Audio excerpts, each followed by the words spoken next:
ഓം ശാന്താകാരം ഭുജഗശയനം പത്മനാഭം സുരേശം വിശ്വാധാരം ഗഗനസംവർണം ശുഭാംഗം ലക്ഷ്മീകാന്തം കമലദിനം യോഗവിധ്യാനഗമ്യം വന്ദേ വിഷ്ണും ഭവേരം സർവലോകൈനാഥം.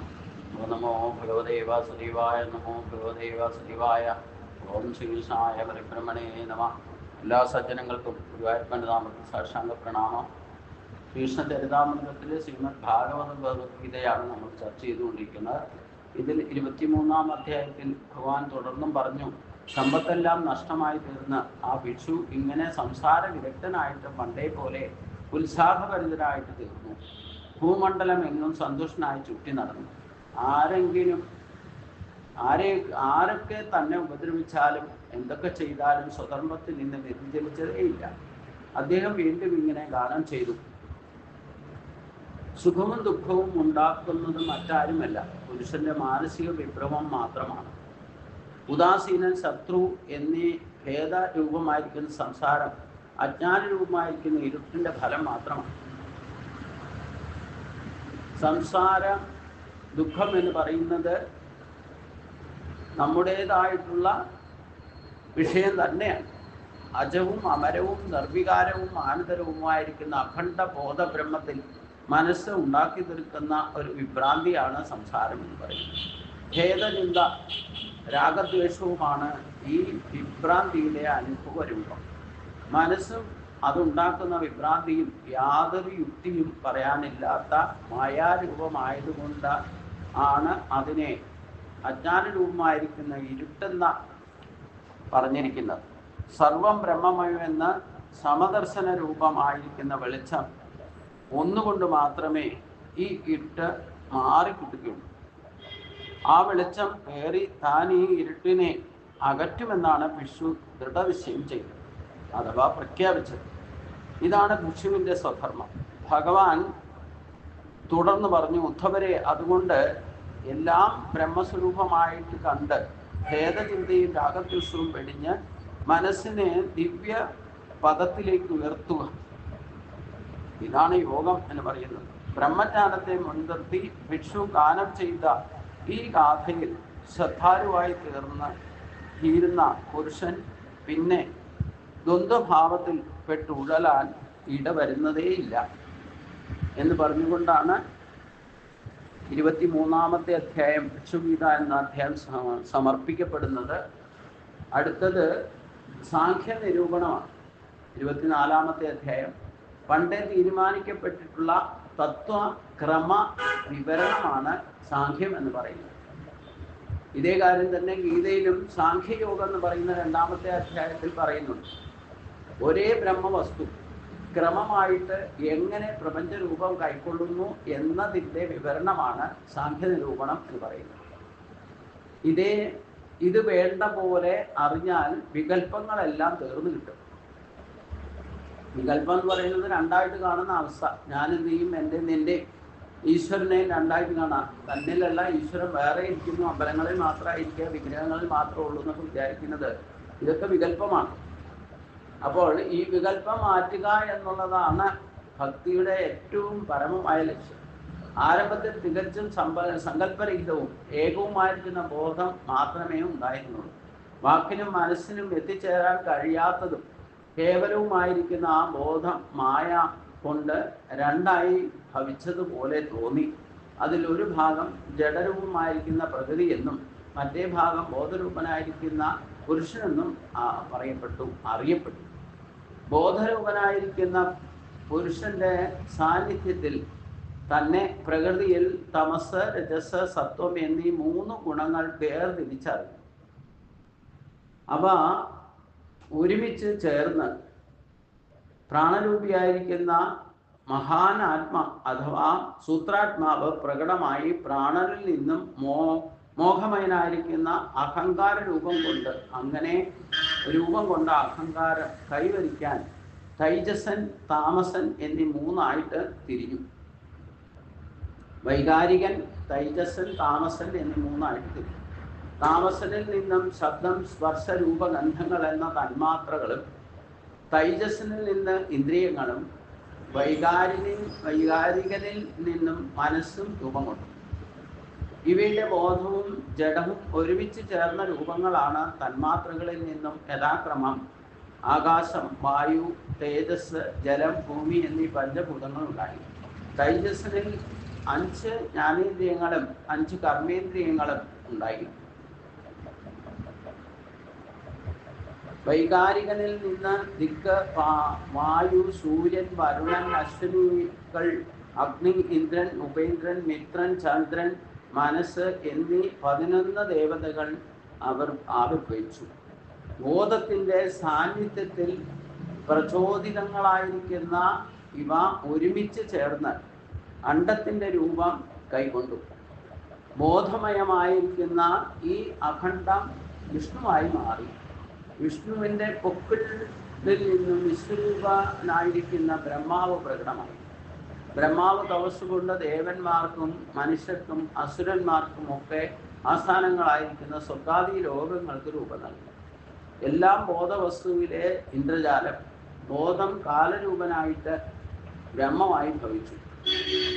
അങ്ങനെ കർമ്മരൂപമായിരിക്കുന്ന ജഗത്തിനെ സൃഷ്ടിച്ചു. മായാഗുണങ്ങളുടെ പ്രവാഹരൂപമായിരിക്കുന്ന ജഗത്തിൽ പ്രപഞ്ച നാമരൂപങ്ങൾ പൊന്തി വരുന്നു, മറയുന്നു. അണുവോ ബൃഹത്തോ ആയ എന്തെങ്കിലുമൊക്കെ കാഴ്ചകൾ ഈ ജഗത്തിൽ കാണപ്പെടുന്നുവോ അവയെല്ലാം പ്രകൃതി പുരുഷ സംയോഗം കൊണ്ടാണെന്ന് തിരിച്ച് അറിയേണ്ടതാണ്. എന്നാൽ ഈ ജഗത്തിൻ്റെ ആദി എന്താണെന്നോ അത് തന്നെ മധ്യം തന്നെ അന്തവും പിന്നെ പലതായി കാണുന്നതോ വ്യവഹാരത്തിന് വേണ്ടിയുള്ള നാമരൂപഭേദങ്ങൾ മാത്രമാണ്. സ്വർണം ആഭരണങ്ങളായോ മണ്ണ് പാത്രങ്ങളായിട്ടോ കാണപ്പെടുന്നത് പോലെ ആദ്യം ഏതൊരു കാരണത്താലാണോ രൂപ വികാരം ആരംഭിക്കുന്നത് അതേ കാരണം തന്നെ തുടർന്ന് വികാരപ്പെട്ടുകൊണ്ടേയിരിക്കും.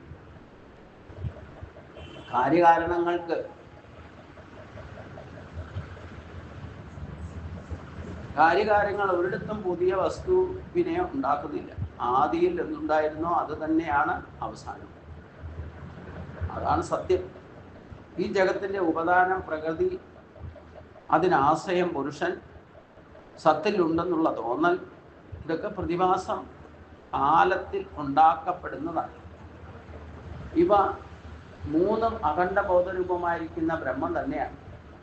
പൂർവ പരഭാവത്തിൽ ഈ സൃഷ്ടി സദാ നടന്നുകൊണ്ടിരിക്കും. മായാഗുണങ്ങളുടെ പ്രകടനമാണ് ഇതൊക്കെ. വസ്തുവിനെ അറിയാതെ ഇവയൊക്കെ ഉണ്ടെന്ന് തോന്നുന്നിടത്തോളം കാലം ഈ പറയുന്ന അവസ്ഥാത്രയം സംഭവിക്കും. സങ്കല്പ വികല്പാത്മാവായിരിക്കുന്ന ബ്രഹ്മാണ്ടം ഉണ്ടെന്ന് തോന്നുന്ന പക്ഷം അത് 5 ഭൂതങ്ങളായി വേർതിരിക്കും.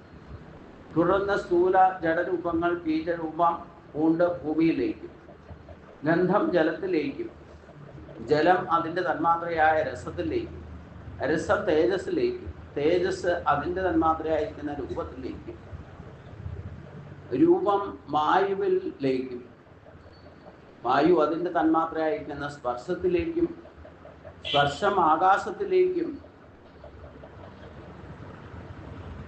ഭൂമി അതിൻ്റെ തന്മാത്രയായ ഗന്ധത്തിലേക്കും, ആകാശം അതിൻ്റെ തന്മാത്രയായിരിക്കുന്ന ശബ്ദത്തിലേക്കും, ഇന്ദ്രിയങ്ങൾ ഓരോന്നും അവയുടെ ഉറവിടങ്ങളിൽ ലയിക്കുന്നു. ഉറവിടങ്ങൾ സാത്വിക അഹങ്കാരമായിരിക്കുന്ന വൈകാരികനിൽ ലയിക്കുന്നു.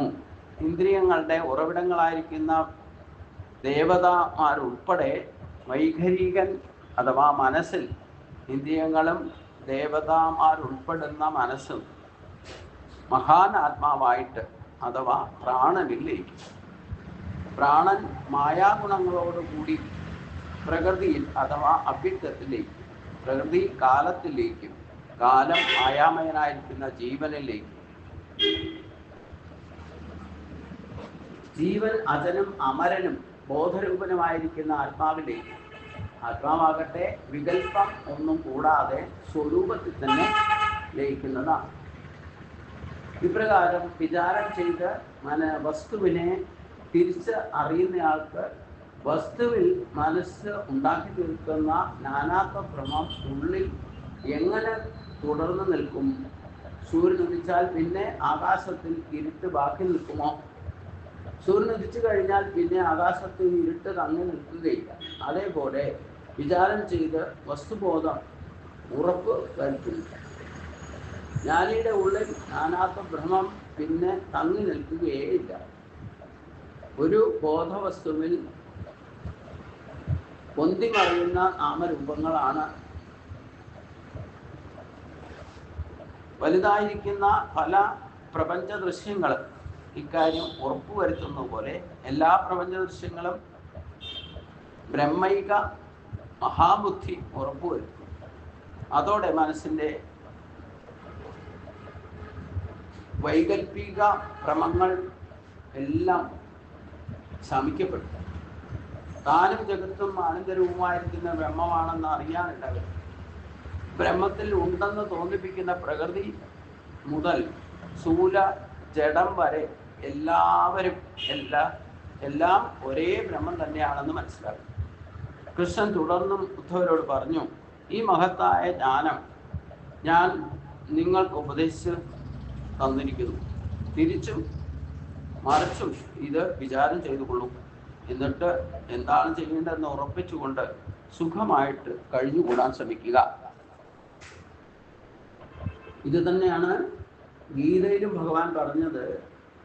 ഈ സാഖ്യയോഗം പറയുമ്പോഴും നമുക്ക് ശരീര സംബന്ധമായിട്ടുള്ള ഈ ഇന്ദ്രിയ ഭോഗങ്ങൾ സത്യമാണെന്ന് കരുതിയിട്ട് അതിൽ നിന്നാണ് ഈ പ്രാരാബ്ധം ഉണ്ടാകുന്നത്. അതാണ് നമ്മളെ വീണ്ടും ജന്മ അനുജന്മങ്ങൾക്ക് കാരണമായി ഭവിക്കുന്നത്. അതുകൊണ്ട് നമ്മുടെ പ്രകൃതിയിൽ നിന്ന് ശരീരം ഉണ്ടായിരിക്കുന്നത് കൊണ്ട് ഇത് ഈ പ്രകൃതി ഗുണങ്ങളെ കൊണ്ട് ബന്ധിക്കപ്പെട്ടിരിക്കുക. അതിനെയാണ് മൂലപ്രകൃതി അഥവാ മായ എന്ന് പറയുന്നത്. ഇതിനെ ജയിക്കാതെ ഒരു കാരണവശാലും മരണത്തെ ജയിക്കാൻ സാധ്യമല്ല. ഇല്ലെങ്കിൽ വീണ്ടും വീണ്ടും ഈ ജനന മരണങ്ങളിൽ തന്നെ പെട്ട് നമ്മൾ ഉഴലാനിടവരും. അതുകൊണ്ട് ഈ മായാ ഗുണങ്ങളെ വിശകലനം ചെയ്യുക, അത് യുക്തിസഹജമായിട്ട് നമുക്ക് പ്രാക്ടിക്കലി സ്വഭാവത്തിൽ മാറ്റം വരുത്താൻ സഹായിക്കും. ആ ഗുണങ്ങൾ എന്താണെന്നും അതിനെ എങ്ങനെ നമുക്ക് സ്വാധീനത്തിലാക്കാൻ സാധിക്കും എന്ന് ചിന്തിക്കണം. അതാണ് ഇനി അടുത്ത അധ്യായം 25-ാമത്തെ അധ്യായത്തിൽ പറയുന്നതും മായാഗുണ വിശകലനമാണ്. ഭഗവാൻ തുടർന്ന്, ഉദ്ധവരെ, മായാഗുണങ്ങൾ പ്രത്യേകം ജീവനെ എങ്ങനെ ബാധിക്കുന്നു എന്ന് ഞാൻ വിവരിക്കാം, കേട്ടോളൂ. ശമം, ദമം, തിരിശ, സത്യം, ദയ, സ്മൃതി, തുഷ്ടി, ത്യാഗം, സ്പൃഹ, ശ്രദ്ധ, ലജ്ജ ഇവയെ ദയ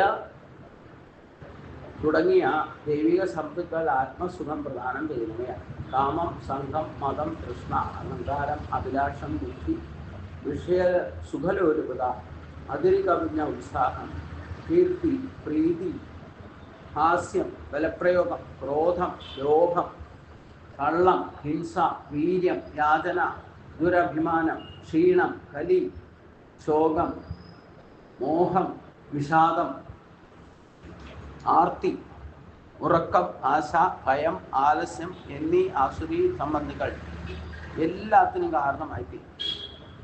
സത്വം, രജസ്, തമസ് എന്നീ മായാ ഗുണങ്ങളാണ് ഈ ഭാവങ്ങൾക്ക് കാരണം. പ്രത്യേകം ഈ ഗുണങ്ങൾ മിക്കവാറും ഇത്രയും കൊണ്ട് വിവരിച്ചു കഴിഞ്ഞിരിക്കുന്നു. ഇനി അവയുടെ കൂടിക്കലർപ്പുണ്ടാക്കുന്ന ജീവിതഗതികളെ സൂചിപ്പിക്കാം എന്നാണ് ഭഗവാൻ പറയുന്നത്.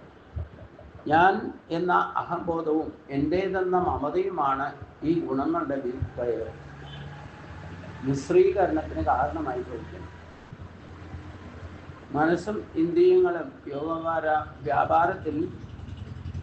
ലോക വ്യവഹാരത്തിൽ ഇടുമ്പോഴാണ് ഈ പറയുന്ന ഗുണങ്ങൾ കൂടിക്കലട്ടുന്നത്. ധർമ്മ അധർമ്മ കാമങ്ങളിൽ ഉറച്ചു നിൽക്കുമ്പോഴാണ് ഗുണങ്ങളുടെ മിശ്രീകരണം നടക്കുന്നത്. ധർമ്മ അധർമ്മ കാമങ്ങളിൽ ഉറച്ചു നിൽക്കുമ്പോഴാണ് ഗുണങ്ങളുടെ ഈ പറയുന്ന മിശ്രീകരണം നടക്കുന്നത്.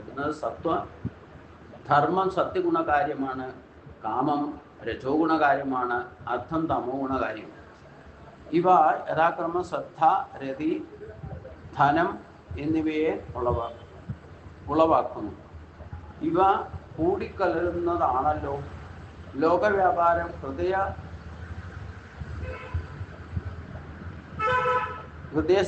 ഹൃദയസ്ഥാശ്രമം, ഗൃഹസ്ഥാശ്രമം പ്രവൃത്തി നിരതമാണ്. അവിടുത്തെ സ്വധർമ്മനിഷ്ഠ ഗുണങ്ങളുടെ കൂടിക്കലർപ്പിന് ഇടയാക്കും. മനസ്സിനെ ശുദ്ധമുള്ള വ്യക്തി സത്വഗുണ പ്രധാനമാണെന്ന് കരുതാം. കാമം രജോ ഗുണപ്രധാനമാണ്. തമോ ഗുണം ക്രോധം. പുരുഷനായാലും സ്ത്രീ ആയാലും ആരാണോ സദാ നിരപേക്ഷമായിരിക്കുന്ന ഭഗവത്ഗീതയിൽ മുഴുകിയിരിക്കുന്നത് ആ വ്യക്തി സത്വഗുണം പ്രധാനി എന്ന് കരുതാം. ഭൗതിക കാരണങ്ങൾ നേടാനായിക്കൊണ്ട് ഭഗവാനെ ഭജിക്കുന്നവർ രജോ ഗുണികളാണ്. ഹിംസപ്രധാനന്മാരാണ് തമോ ഗുണികൾ. സത്വം രസവ എന്നീ ഗുണങ്ങൾ ജീവനെ അവലംബമാക്കുമ്പോൾ സത്വം മനസ്സ് എന്നീ ഗുണങ്ങൾ പറ്റിച്ചേർന്നിരിക്കുന്നതാണ്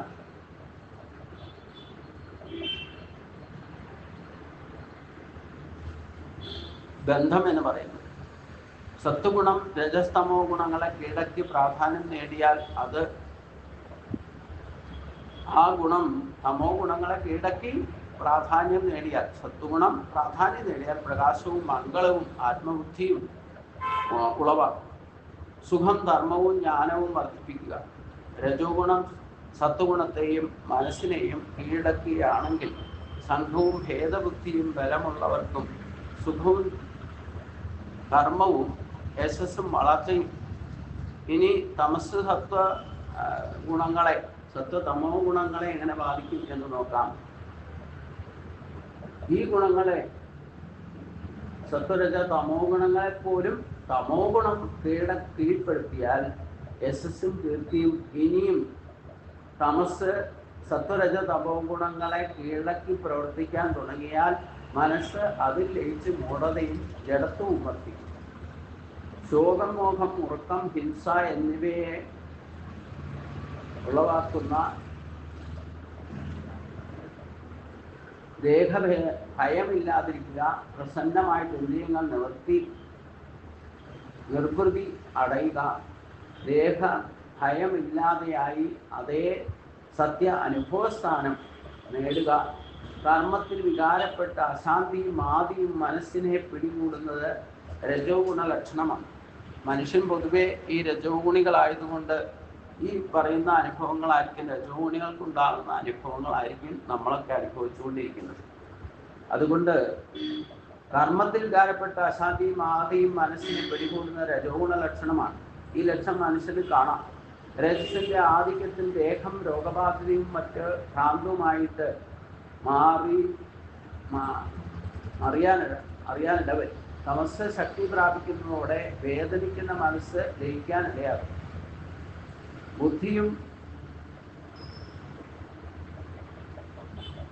ബുദ്ധിയും മനസ്സും നഷ്ടപ്പെട്ട് സദാ ഗ്ലാനി അനുഭവിക്കാനിടവരും.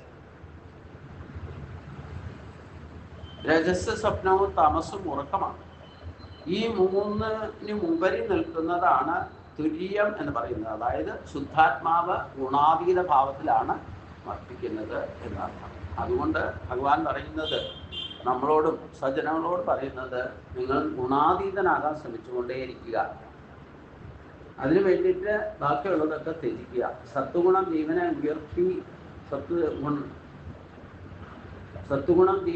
ഉയർത്തി ബ്രഹ്മത്തോട് അടുപ്പിക്കും. തമോ ഗുണം താഴ്ത്തി ഈശ്വരനിൽ നിന്ന് അകറ്റിക്കും. രജോ ഗുണം ജീവനെ മധ്യവൃത്തിയാക്കും. അവിടെയില്ല ഇവിടെ ഇല്ലാത്ത ഒരവസ്ഥയിൽ രജോ ഗുണത്തിൽ എത്തിക്കും.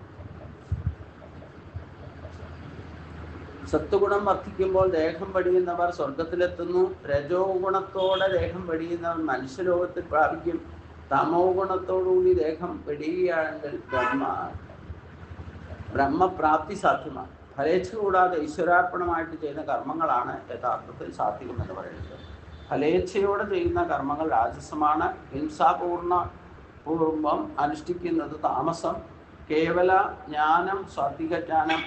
ദേഹബുദ്ധി വിടാതെയുള്ള ആത്മജ്ഞാനം രാജസം, വെറും ജഡത്തെക്കുറിച്ചുള്ള ജ്ഞാനം താമസമാണ്.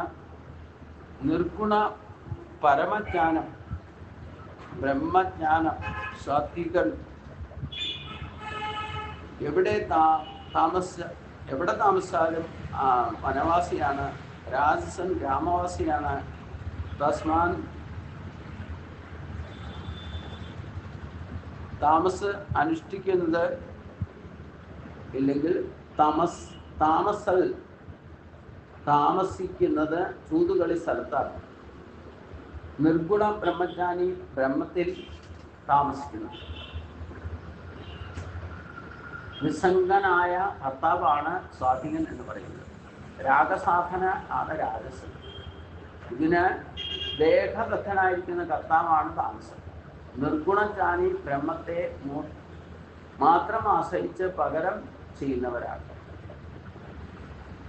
ഇതിൻ്റെ അടുത്ത ഭാഗം നമുക്ക് അടുത്ത ദിവസം കാണാം. എല്ലാവർക്കും നമസ്കാരം. ഓം സ്വസ്തി പ്രജാഭ്യം പരിപാലയന്താം ന്യായനമാൻ വേണം ഹിമഹീശാഗോ ബ്രാഹ്മണേ വിഷ്ണു ലോകാ സമസ്താ സുഖിനോ ഭവന്തു. ഓം ലോകാ സമസ്താ സുഖിനോ ഭവന്തു. ഓം ശാന്തി ശാന്തി ശാന്തി.